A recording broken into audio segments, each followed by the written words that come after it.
Hi, this is Kerry Artek with Wicked Stocks, bringing you the daily Tesla report for Friday, August 11th, 2023. Before I click through all the charts, just want to encourage you to please click like if you haven't already. Please become a Wicked Stocks YouTube channel subscriber, and please share the content if you would with friends and colleagues. And please check out wickedstocks.com, where we offer a full suite of both daily and weekly analytical videos, just like the daily Tesla report, daily analysis in the SPY and the Triple Q, weekly analysis in the S&P 500, NASDAQ 100, and the long bond ETF, the TLT, as well as two individual stock picks a week that you never see on YouTube in 5 to 10 minute video format, catering to the 3 to 5 week swing trader out to the 3 to 5 month near term investor. We're always scouting out 20% moves that we think are quote unquote reliable.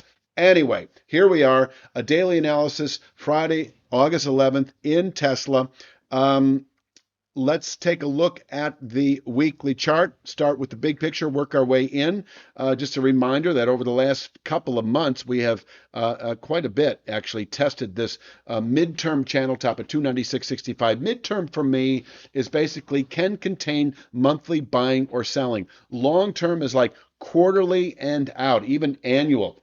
And so we had a long-term buy signal several months ago above this descending channel top, 18-month channel top that is presently well below the market at 179.70. And the long-term outlook was an eventual retest of the 414.49 November 21 all-time high. At one time I was saying possibly by the end of the year, and that was when we were actually testing this channel top, which was considered at the time of closing above the 179.70 formation a 2 to 3 month objective, which we realized in about 3 or 4 weeks. Spent a month and a half or so testing this, fell off significantly about a month ago, and following the falling off from 296.65, mentioning how the channel bottom in the low 200s should be considered in reach within 1 to 2 months of testing 296.65. The daily chart actually shows this. And so that channel bottom I mentioned is now at 209.49 and rising.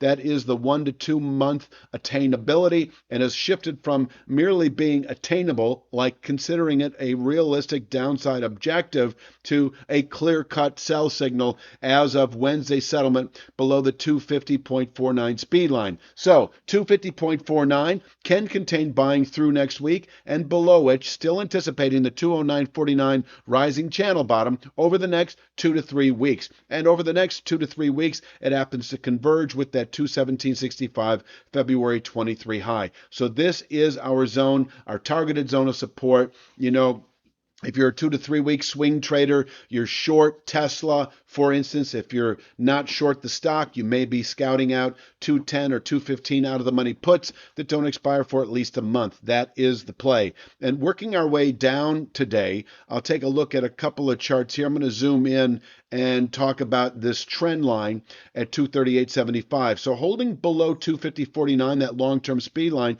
238.75 is in reach. We can bounce here on an intraday, possibly daily basis. It happened to contain the lows on Monday. We came off of it for several days, and I do think that we can reach it today, being a Friday and all, holding below 250.49. Nothing significant about 238.75. It's just they're really for, aggressive day traders, because, as I say, holding below this 250.49 speed line will keep 238.75 in reach today. And if we break 238.75, and we may, this 235.23 high that was sort of the part of this gapping process that occurred back in early June, that would close the gap. If we tested 235.23, we can bottom out there for the day, maybe even get a bounce, perhaps back into the low 250s within several days. But really holding below 250.49, I stay with the 209.49 2 to 3 week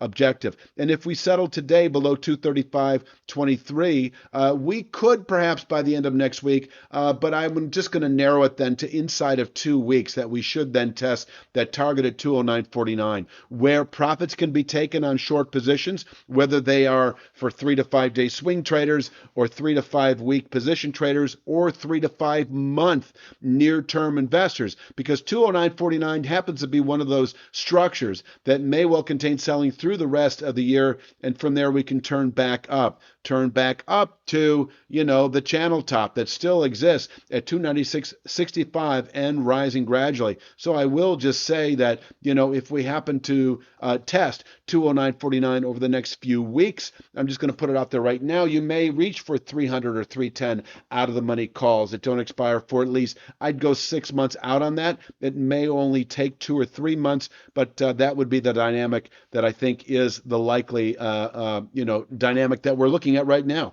So that pretty much covers the downside. If we happen to push or open today, I don't see an opening, but if we push through 250.49, 254.12 is likely intraday. In fact, I can actually zoom in here with this next image, but I'll just say if we push or open today above 250.49, the 254.12 level is likely. We can top out there on an intraday basis, and if we push through 254.12, 259.09 is likely on an intraday basis. I will say that if we do close today above 250.49 and we don't test 259.09 today, then it is likely on Monday. 259.09 likely on Monday, where we can place a daily high. I'll say if we do close back above 250.49, that is a rejection of a 2 to 3 week sell signal down to 209.49. And with that, I would expect a 2 to 3 to 5 week rally back to the 296.65 long-term channel top. So keep that in mind, that if we close today above 250.49, yes, I'm expecting these levels at 259.09 or 279.98. But if you're a 3 to 5 week swing trader, you're liquidating. If you bought the 210 or 215 out of the money puts, you're covering those and reaching then for 300 or 310 out of the money calls that don't expire for at least, I'd go a couple of months out on that. It's not going to take 2 months, but you don't want to go only a few weeks out on that to see the market approach your strike price and to have that option expire completely worthless. So there you have it. So if we happen to close today above 250.49, the dynamic for the next few weeks shifts back into the positive camp, expecting 296.65 as a retest of that long-term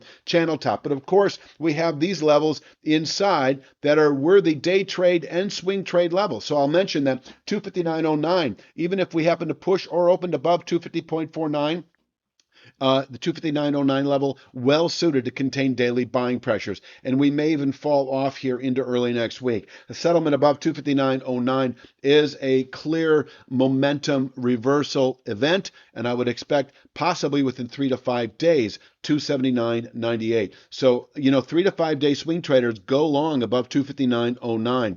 Swing traders could consider going long above 250.49, but I don't see momentum shifting aggressively to the upside unless we were to close above this 259.09 channel top. As it turns out, as we get into Wednesday, Thursday of next week, these line studies converge anyway. It makes it a little easier to play off of as a range rather than two individual points. But if we close above 259.09 over the next couple of days, that shifts the dynamic into the bullish camp through next week. 279.98 then considered a 3 to 5 day target. I'll zoom back into this image here where we can place a weekly high and fall off for a week or so. That's why I give this 296.65 target if we close above 250.49 full 3 to 5 weeks to realize, because number one, we've got a channel top at 279.98 that can contain weekly buying pressures on the way up, and number two, 296.65 is rising weekly. And so it is the formation. We need to close above at the end of a week by a 1% margin.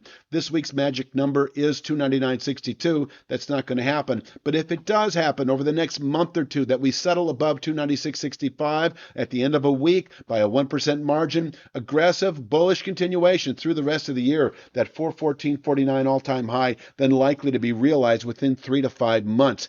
I am going to leave it at that. I will leave you with, let's see, this chart here. This pretty much, I want to underscore the fact that we are heavy through the rest of August below 250.49. And if we close back above it, that is a rejection of a longer term, not a long term, but a 2 to 3 week sell signal. It's a rejection of a long term line study A long-term speed line, just the mere closing back above it, should set off recovery back into the upper 290s, low 300s within 3 to 5 weeks. Until then, looking for that 209.49 channel bottom as a 2 to 3 week downside objective. Hitting 10 minutes right now. I'm going to leave it at that. I'll be back Sunday afternoon with Monday's Tesla report. Please click like, share, subscribe, and check out wickedstocks.com. You have a great weekend.